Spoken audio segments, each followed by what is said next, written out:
Michael Ellis is only like, it's like 43 or something. What? Dude looks old. He's seen some shit. He's seen some shit.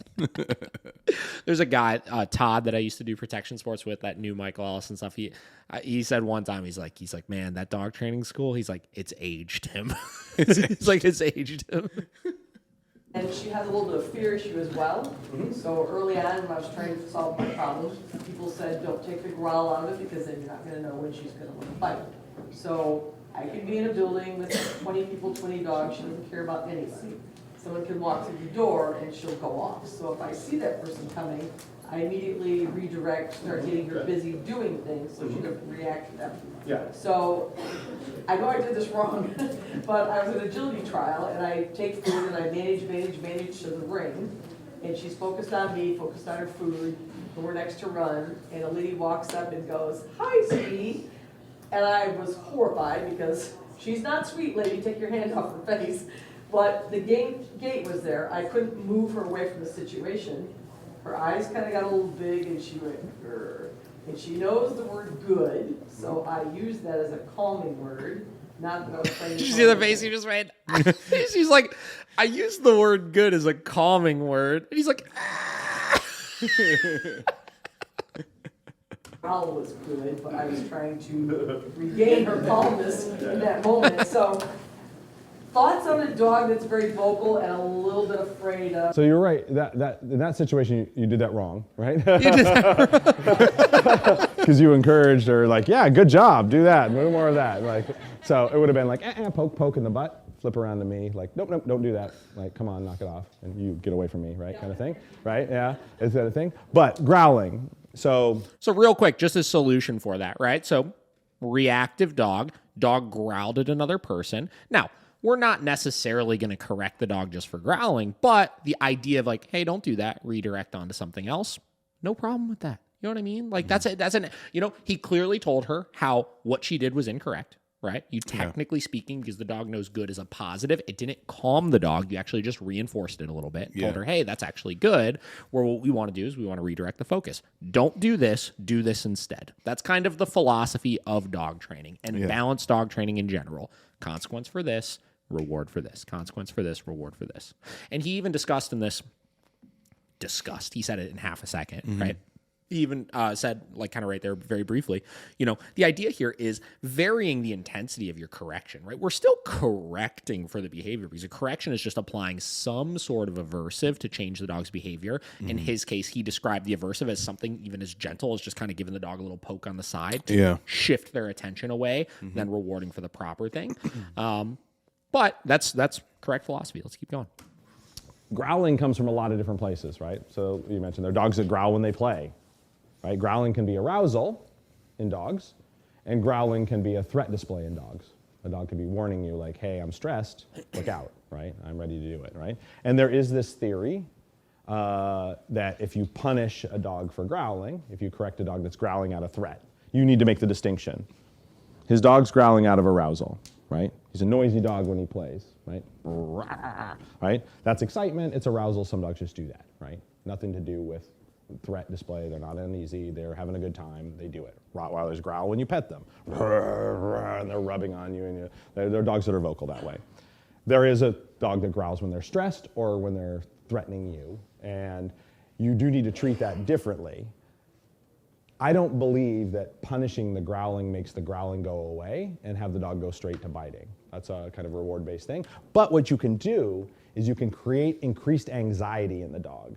So I want to be careful about the level of correction that I use. I want to tell the dog, I don't like that. I mean, like, I feel weird even adding my commentary to this because he's saying it in such a better way than like even I could. You know, like you're not going to do away with the warning side of the dog is going to go right to biting. Again, that is a positive only mentality of, oh, well, like, you know, you just don't correct your dog ever because you could make things worse kind of mentality, right?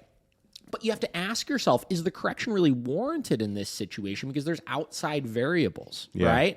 If I'm always correcting my dog for growling, which it's not inappropriate to correct the dog for growling, right?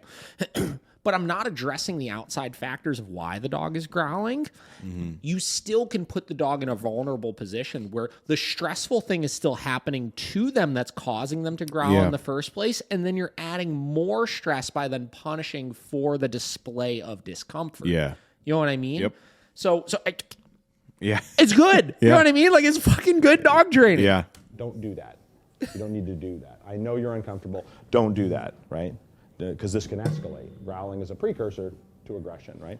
And one other point on growling we always talk about, and the reason why it doesn't shift directly to a bite, is because, as he's kind of saying, it's a precursor, right? Dogs have a sequence of escalation that they typically will go through, right?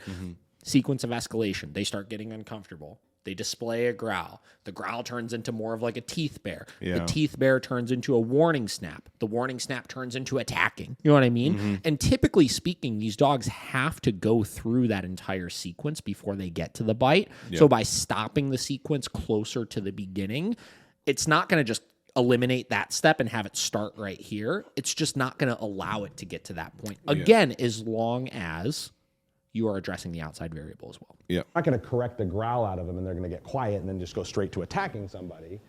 But if I correct them too strongly for growling, they were already worried about the person, and now they're more worried about the person, right? I didn't solve my problem. I made them even more stressed. And so then they may try to avoid the person when they come up next time, but if they can't avoid, then they overreact. So when they do bite, they bite too much. They don't moderate their threat display. They give it all they've got. They're like, I'm trying to avoid you, I'm trying to avoid you, oh God, oh God, oh God. So when a dog defensive bites, a bite where they're feeling threatened, they give it your all. Like if somebody jumped out to mug you in an alley, and you're not gonna fight by Marcus of Queensberry rules, you're gonna get everything you got. Again, I don't even like adding my commentary to, because it's good by itself. Yeah. Right. But one other point with that here, this is like what we talked about in the episode we did with the fighting dogs. And I don't want to eliminate completely a dog's ability to communicate, because if you tell them you can't communicate at all, like he's just saying, they bottle it up and avoid and bottle it up and avoid until they no longer can do so. And because they haven't been taught how to properly display discomfort, it just goes, it escalates through the sequence too rapidly. Yeah. You know what I mean? So the whole sequence becomes more intense than at that point, right? Bite, kick, go as hard as you can, right?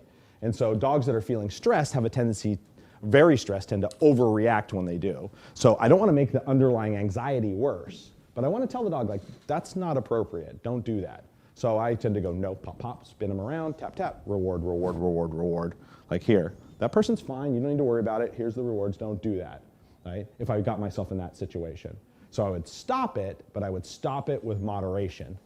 Not, no, wham, that kind of thing. That's going to get you in trouble. The dog's going to say, you're not going to extinguish growling, and that dog's not going to go straight from quiet to biting. That dog's going to, next time somebody comes up, that dog's going to be like, ah, crap. Oh man, and they'll start freaking out. You make their fear worse, right? They thought, I already thought this was a bad situation, and now you confirm my suspicions. It's definitely a bad situation. It's actually worse than I thought. I was afraid of that person, and now I'm worried you're going to pound me too, right? And so you do have to be careful about the intensity. Good little video.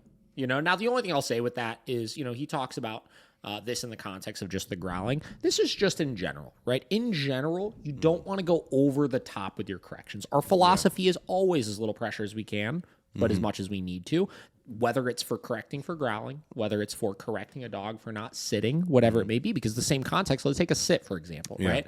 Dog doesn't sit because they're blowing me off because they're staring at the person across the street or whatever it may be. Yeah. And I go right in with like a level 13 intensity correction, completely unnecessary. It's going to accomplish getting the dog to not be distracted by that. But then anytime I ask my dog to sit initially until they start to get kind of desensitized to it and realize really what the parameter is, they're going to have this ridiculous, over-the-top, dramatic response to that word. And it's going to create some stress because they don't want to get that insane correction. Where if they're just distracted by something over there and they're not super aroused or anything, I could get away with a much less correction for that, which will still accomplish the same thing of getting their attention off of it. But then I won't have all of this kind of side effect of stress that I'll have to then rebuild the dog back up from.